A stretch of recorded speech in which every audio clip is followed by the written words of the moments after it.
You know, when I was younger and my family and I lived in Vancouver, we used to take weekly trips down to the United States border, where it was cheaper to buy just about everything, including dairy products.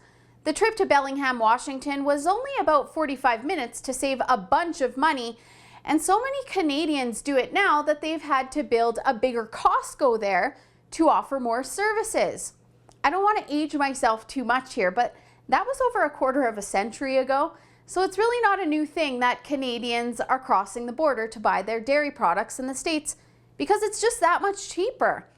Actually, researchers at the University of Manitoba figure that the added cost of supply management for Canadian families can be up to $466 yearly. If that doesn't tell you that supply management in Canada is a costly problem for consumers here, I don't know what will. Supply management protects Canadian farmers from foreign competition.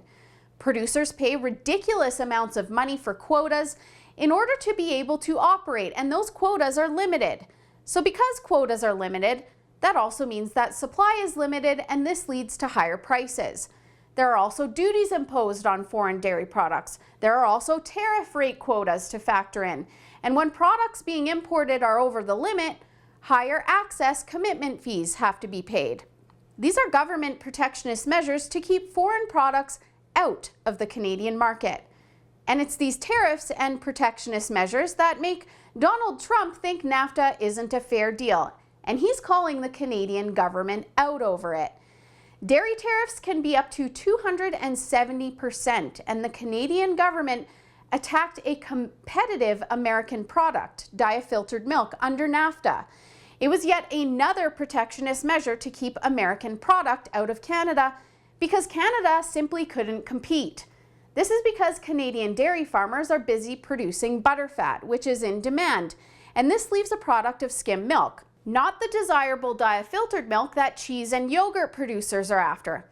So the Canadian Dairy Commission, or CDC, made a new category for diafiltered milk and sold it at a lower market price to cheese and yogurt manufacturers to keep the Americans out.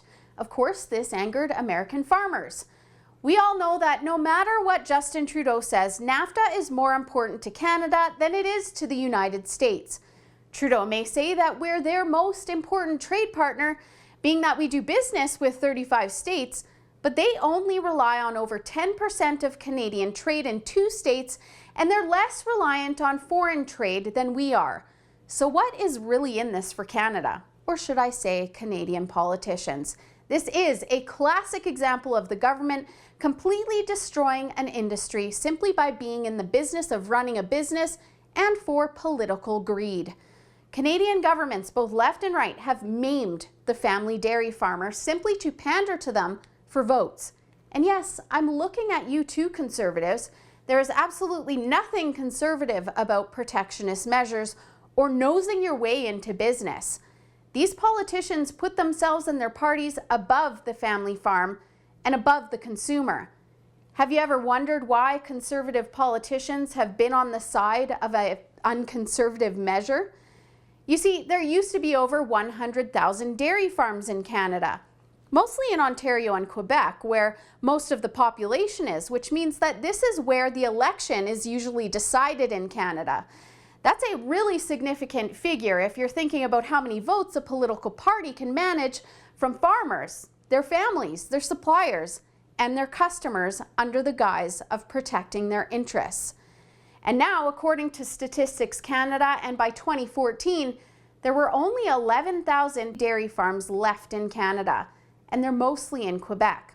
Do you want to know why? Well, I'll give you an example. Let's talk about quota in Alberta. The Canadian Dairy Commission is in charge of both quota and price. They are a government-run crown corporation established in 1966 to oversee supply management. These numbers I'm going to give you from Alberta are also sourced from Statistics Canada. It costs $40,000 per kilogram of butterfat. That's what the milk exchange quota is based on, and that translates into $50,000 per cow. The average dairy farm in Alberta has 125 cows, so that translates into $6 million to buy quota to start a dairy. It's absolutely insane. Do you think the average startup could come up with that kind of money? The average family that wants to start a business? Absolutely unthinkable. Thanks, government.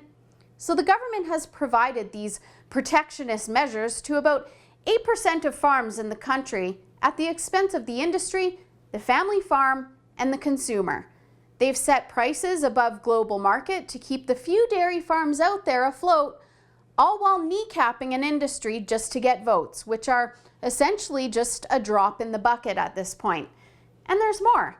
Under the TPP, Canada agreed to allow dairy imports equaling just over 3% and poultry imports equaling just over 2% of domestic production. But in order to compensate, the feds agreed to pay Canadian dairy and poultry farms more than $4 billion in taxpayer money. The dairy farmers of Canada claim that they don't get milk subsidies or any subsidies. If that's not a subsidy, then I don't know what is. I'm not attacking farmers here. I think businesses will take whatever benefits from the government that they need to survive. But subsidies only keep businesses afloat. They don't keep them competitive, and they mean hidden costs to consumers. But this is clearly government mismanagement, and it's not 1966 anymore.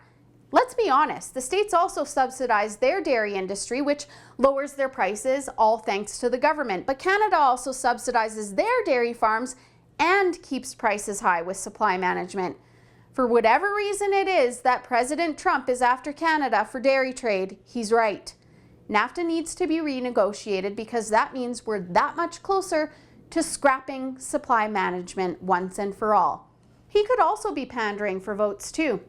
Of course, he did make this announcement from swing state Wisconsin, where 9,000 dairy farmers operate their businesses. It could be the $200 million in lost business, maybe a bit of both. The point is that political parties have taken advantage of family dairy farms for too long. 100,000 plus Canadian dairy farms down to 11,240 in 50 years.